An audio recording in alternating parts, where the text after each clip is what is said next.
Eh bien, salut à tous, j'espère que vous allez bien.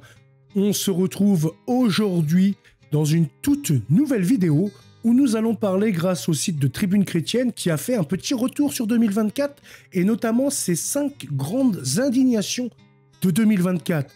Ça va nous permettre, bien comme ça, de passer cette nouvelle année sans oublier ce que la République fait contre nous, ce que les médias font contre nous et ce que la société fait contre le catholicisme et nous autres qui sommes catholiques. Donc, il a titré « Quelles ont été les 5 grandes indignations de 2024 ?» Pour ceux qui habiteraient dans des grottes, au moins cette vidéo vous fait un espèce de petit résumé de ce qui s'est passé et des indignations des catholiques. D'ailleurs, chaque thème a été couvert par la chaîne. Vous allez pouvoir retrouver toutes les vidéos si vous voulez aller les voir, les visionner, voir les scandales que ça a fait, etc. Donc tout au long de l'année 2024, certains événements ont suscité des vagues d'indignation et des débats passionnés parmi nos lecteurs. Voici les 5 articles les plus lus et commentés qui ont marqué les esprits par leur capacité à mobiliser et à interpeller sur des questions essentielles de la foi, de patrimoine et de respect du sacré. Un sacrilège inadmissible lors des Jeux Olympiques. Ça avait fait un énorme scandale, un énorme bruit, que ce soit en France ou à l'international. La cérémonie d'ouverture des Jeux Olympiques de Paris a marqué véritablement les esprits, mais pour des raisons controversées.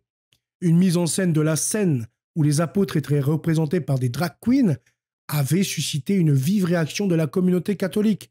Cette reconstitution, qualifiée de blasphème absolu, a choqué par son manque de respect envers un moment clé de la foi chrétienne. France Télévisions, diffuseur de cet événement, avait aggravé également la situation en qualifiant sur Twitter cette performance de légendaire. Ce simulacre a été perçu comme une attaque directe contre la sacralité de la scène, un acte profondément blessant pour les croyants. Des voix se sont élevées pour exiger des excuses publiques immédiates et une réflexion sur l'utilisation des fonds publics pour financer de telles représentations. Donc l'Eucharistie, c'est le cœur de notre foi, et à la réduire à un spectacle vulgaire est une offense inacceptable. C'est ce qu'avait déclaré un porte-parole d'un collectif catholique.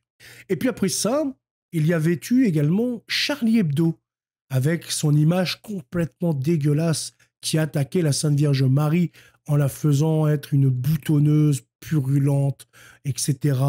Donc ça, c'était en août que Charlie Hebdo avait encore une fois suscité l'indignation avec une caricature dégradant de la Vierge Marie associée à une maladie fictive et présentée de manière insultante.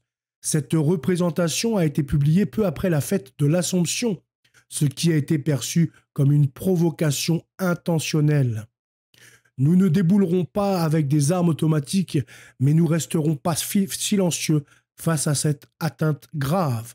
C'est ce qu'avaient dit des fidèles, soulignant que la liberté d'expression ne devrait pas servir à blesser des millions de croyants.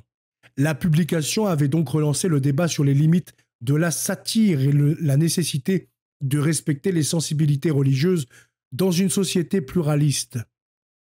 Les vitraux contemporains à Notre-Dame de Paris avaient également et ont fait couler beaucoup d'encre. D'ailleurs, vous allez pouvoir retrouver cette vidéo où j'en ai parlé avec l'abbé Villot, où j'étais également avec l'abbé Romain, avec Framix, Jean-Pierre Haussan. Donc j'étais avec eux et vous allez pouvoir retrouver la vidéo. À un moment, on parle de ces vitraux de Notre-Dame. Et d'ailleurs, l'abbé Villot fait une belle défense contre ceci d'ailleurs.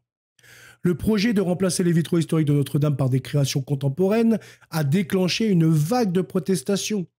L'artiste Claire Tabouret, sélectionnée pour réaliser ces nouveaux vitraux, a été critiqué pour son style jugé incompatible avec l'esprit de la cathédrale. La pétition qui avait rassemblé plus de 260 000 personnes a dénoncé une rupture avec l'héritage de Viollet-le-Duc, l'architecte du XIXe siècle qui avait conçu les vitraux actuels. Ce projet trahit l'essence même de Notre-Dame, un lieu de foi et d'histoire.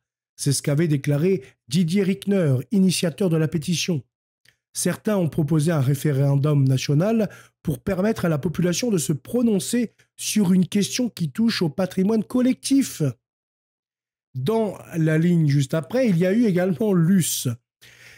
C'est pas en soi à cause du personnage en lui-même, on va dire, mais c'est parce que ce personnage, malheureusement, a été créé par une société qui a eu des partenaires, des partenaires commerciaux très douteux.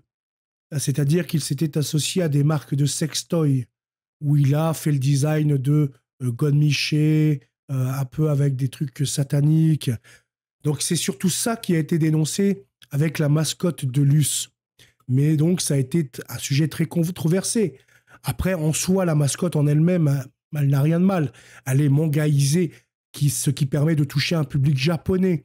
Après, le problème, et encore une fois, c'est souvent le problème, c'est que le clergé font appel à des sociétés au passé douteux, alors qu'il y a énormément d'artistes, je l'ai déjà dit ça plusieurs fois, il y a énormément d'artistes dans l'Église catholique qui sont de très bons catholiques, qui sont de très bons artistes. Je ne vois pas pourquoi eh bien, on donne des sous comme ça à des non-catholiques, à des sociétés complètement détraquées, comme nous pouvons le voir avec l'habillement des prêtres de Notre-Dame, par exemple. Je ne sais pas pourquoi on n'a pas pris un styliste catholique. Il en existe énormément dans le monde, que ce soit dans le monde ou en France. Pourquoi ce putain de clergé donne toujours des sous à des sociétés ou à des personnes qui font des scandales? C'est au bout d'un moment, on commence à croire que c'est fait exprès. Il y a, donc de toute façon, c'est fait exprès pour certaines personnes. On sait que dans le clergé, il y a des infiltrés. On sait qu'il y a des personnes qui sont là pour faire des scandales, pour salir l'Église catholique et pour diviser, pour dire, voyez, cette Église est une fausse Église, elle est éclipsée, je ne sais quoi. Tous les délires qu'on peut voir, c'est des vacantistes et tous ceux qui sont anti-catholiques. Mais voilà, on sait qu'il y a des personnes infiltrées qui le font exprès. Donc cette mascotte qui avait été dévoilée au Vatican, qui est inspirée de l'esthétique manga, avait provoqué des réactions mitigées. Si son design vise à attirer un public jeune, nombreux sont ceux qui y voient une banalisation du sacré. Notre foi ne doit pas être réduite à une simple image marketing, ont déclaré des critiques qui craignent que cette initiative n'éloigne les fidèles des vérités profondes du jubilé. Monseigneur Fichichella, chargé de l'organisation du jubilé, a toutefois défendu ce choix, affirmant qu'il reflétait une volonté d'ouverture vers les nouvelles générations.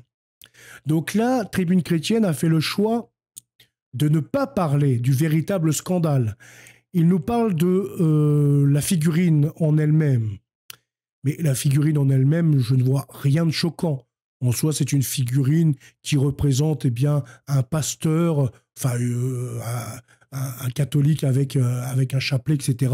Enfin, quelqu'un qui évangélise. En soi, il n'y a rien de mal, il n'y a rien de dérangeant à adapter une figurine à la culture qu'on cible. Je veux dire, c'est pour les Asiatiques, les Japonais, etc. Il n'y a aucun problème de faire un personnage mangaïsé pour parler de l'Église catholique. Donc le scandale, c'est là où j'en ai parlé juste avant. C'est dommage que Tribune chrétienne a fait le choix de taire ça, par exemple. C'était le plus important. Les habits liturgiques, donc ça, j'en ai parlé, de Notre-Dame, qui était un désastre esthétique. Ils étaient très moches. Et le problème, c'est qu'ils ont été faits par Jean-Charles de Castelbajac, qui est un anticatholique et qui est complètement, voilà, il est un peu fou, quoi. Donc ces nouveaux habits dessinés par Jean-Charles de Castelbajac, c'est dommage parce que cet individu, voilà, il est dans son monde. Il est perché, comme je le disais, il n'est pas catholique. C'est dommage de donner ce genre de projet à des personnes de ce genre-là. Qu'il aille faire ses trucs pour des ministres un peu douteux, etc. C'est son choix, il fait ce qu'il veut. Mais que l'Église lui donne du pognon pour faire ça, que l'archevêque de Paris lui donne le pognon, notre pognon, pour nourrir ce genre de personnes qui ne sont même pas catholiques, je trouve que ça, c'est honteux, par contre. C'est honteux et c'est inadmissible. Donc du coup, ces vêtements avaient été décriés pour leur manque de dignité, leur esthétique jugée incompatible. Manque de dignité, je sais pas, mais l'esthétisme, c'est clairement vilain. Je demande à mes petits de coller des gommettes sur un t-shirt blanc, on obtient le même résultat, j'ai envie de dire. Et ça, tu payes des fortunes.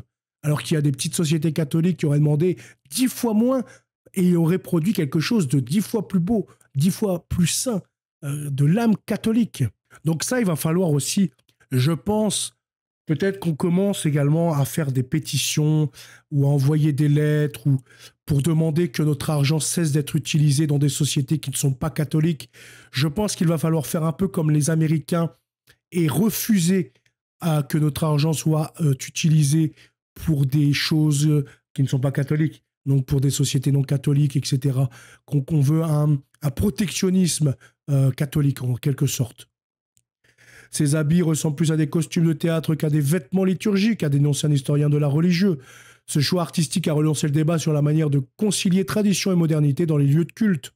La liturgie doit élever l'âme vers Dieu, pas la détourner par des choix esthétiques discutables. On réagit des fidèles choqués. L'année 2024 a été un révélateur des attaques insidieuses et directes portées contre la foi chrétienne en France. De la profanation du sacré lors des Jeux Olympiques aux initiatives artistiques qui défient les fondements de notre patrimoine religieux, ou encore les églises profanées ou brûlées aux crèches de Noël interdites dans l'espace public, tout cela témoigne d'un climat hostile envers le christianisme qui ne peut être ignoré. Donc, c'est pour ça que nous, on s'attache à dénoncer tous ceux qui attaquent le catholicisme, tous ceux qui attaquent l'Église, comme hier avec Michou, comme il y a quelques jours avec Thibaut InShape, comme avec Pascal Tréfinguet, par exemple, mes vidéos que j'ai faites pour dénoncer ces arnaques, etc., l'escroquerie spirituelle. Donc, en gros, voilà. On est là pour défendre l'Église et on la défendra jusqu'au bout. En tout cas, j'espère que cette vidéo, petit bilan 2024, vous aura plu. Je vous souhaite, et avant toute chose, n'hésitez pas à me dire, vous, en commentaire, quelle a été la chose la plus choquante anticatholique en 2024 que vous avez pu voir. Et je vous souhaite une très bonne soirée. À bientôt. Salut.